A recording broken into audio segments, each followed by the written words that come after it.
Swedish company just sold 47 units of a vehicle in 90 days. Each one costs $6 million. And here's the part that makes no sense. It's a truck, not a private jet. A truck with 12 wheels that people are lining up to buy at the price of a Bugatti Chiron.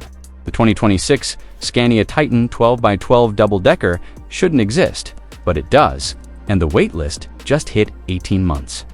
Most people think luxury vehicles peaked with Rolls-Royce Phantoms and Maybach S-Class sedans. You pay $500,000, you get the best seats, the quietest cabin, the smoothest ride. That's the ceiling, right? Wrong, those vehicles have a fatal flaw that nobody talks about. You're still trapped in four wheels. You're still limited by road regulations. You're still stuck in the same box as everyone else, just with nicer leather. The ultra-wealthy figured this out 3 years ago. They realized something profound. The ultimate luxury isn't a better car. It's escaping the constraints of what a car can be. That's why Scania didn't build a better RV. They built something that makes RV manufacturers question their entire existence. Let's start with what you can see. The Titan sits on 12 wheels, arranged in a 12x12 all-wheel drive configuration. That's not just overkill. That's military-grade engineering applied to civilian luxury. Each axle can articulate independently. It can ford water up to 4 feet deep. It can climb a 45-degree incline while you're drinking champagne on the second floor. The second floor, that's where most people's brains short-circuit. This isn't a typical RV with a pop-top tent. This is a genuine double-decker structure built on a reinforced Scania chassis. The lower deck is 450 square feet. The upper deck adds another 380 square feet. You're looking at 830 square feet of climate-controlled, shock-absorbed living space that can drive through a sandstorm. But here's what stops people: the price. $6 million. That's 10 times the cost of the most expensive Prevost motorhome.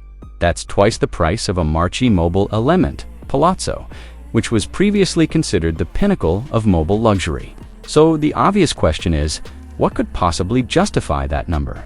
Most reviews stop here. They show you the master suite, the marble countertops, the retractable balcony. They miss the entire point. The Titan isn't competing with RVs, it's competing with private islands.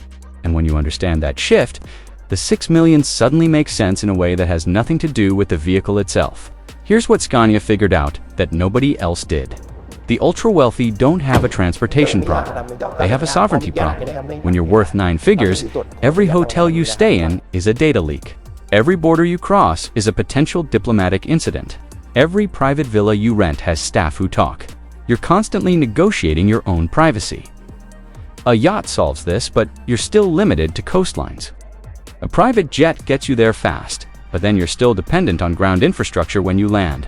Traditional luxury RVs give you mobility, but they can't handle the terrain where true isolation exists. You're stuck on highways, confined to campgrounds, visible to everyone. The Titan breaks that equation. It can reach locations that have no roads. It has a 2,000-mile range on a single tank. It has Starlink satellite internet with 200 Mbps down, military-grade water filtration that can purify from any source, and solar panels that generate 15 kilowatts. You can park this in the Australian outback, the Sahara, or the Mongolian steppe and maintain the exact same living standard as a Four Seasons. Penthouse for 6 months without resupply. But that's still not the full picture, because Scania didn't stop at making it capable. They made it invisible. The Titan has no external branding, no logos, no chrome that catches sunlight. It looks like an industrial transport vehicle from 200 feet away. That's intentional. The entire design philosophy is stealth wealth taken to its logical extreme. You can drive through a small town and people assume you're delivering equipment. You can park in an industrial zone and nobody looks twice. This is where the implications start escalating beyond just luxury. This is mobile anonymity for people who need to disappear without looking like they're hiding. Let me put this in perspective. A $6 million apartment in Monaco gives you 2,000 square feet and a view. The Titan gives you 830 square feet and the ability to change your view to anywhere on Earth that has ground. Which one is actually the better investment? That's not a rhetorical question anymore. Now we get to what Scania doesn't advertise, but everyone who bought one already knows. This vehicle represents something that hasn't existed before: optionality as a physical asset. The people buying these aren't weekend campers. They're not even adventure travelers. The average TITAN owner has a net worth above $500 million. They're buying this for the same reason Cold War billionaires built nuclear bunkers. It's a hedge against instability. Political instability, climate instability, social instability, when borders close, when supply chains collapse, when cities become unlivable. The Titan becomes the most valuable asset you own.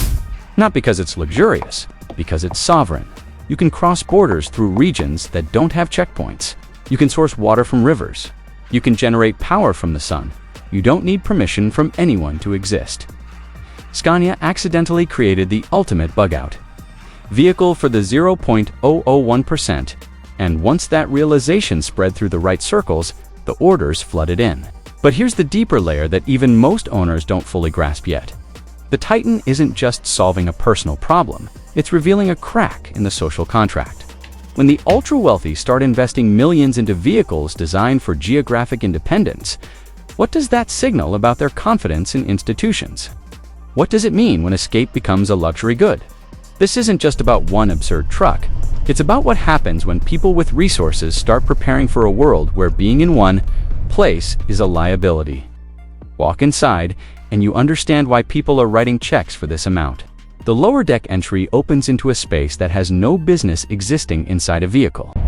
The flooring is book-matched Italian marble, heated to exactly 72 degrees Fahrenheit, regardless of external temperature. The living area features floor-to-ceiling windows with electrochromic glass that transitions from transparent to opaque in 3 seconds. You're not looking at RV furniture bolted to the floor. Every piece is custom Menotti and Poltronafrau mounted on hydraulic stabilizers that counteract vehicle movement. You could balance a wine glass on the coffee table while driving through a riverbed. The kitchen runs on induction systems powerful enough for a Michelin-starred restaurant. Here's where it gets uncomfortable. Scania sold 47 units in 90 days. That's $282 million in revenue from a product that barely advertises. They're ramping up production to 200 units per year. That's over $1 billion annually from a single vehicle line that most people have never heard of. Other manufacturers are watching. Mercedes just filed patents for a multi-terrain habitation vehicle. Volvo is quietly developing a competitor. MAN Truck & Bus has a concept that's rumored to be even more capable. This isn't a novelty anymore. This is becoming a category, and that changes the equation for everyone else. Because when the escape hatch becomes productized, when sovereignty becomes a commodity that you can buy off a showroom floor, the people who can't afford it start asking different questions. Not why would anyone need this, but what do they know that I don't? The Titan isn't just expensive, it's a signal. And the waitlist says that signal is getting louder. So is the 2026 Scania Titan 12x12 double-decker worth $6 million? That's the wrong question. The right question is, what kind of world are we building where a vehicle like this makes perfect sense to the people who can afford it? This makes perfect sense to the people who can afford it.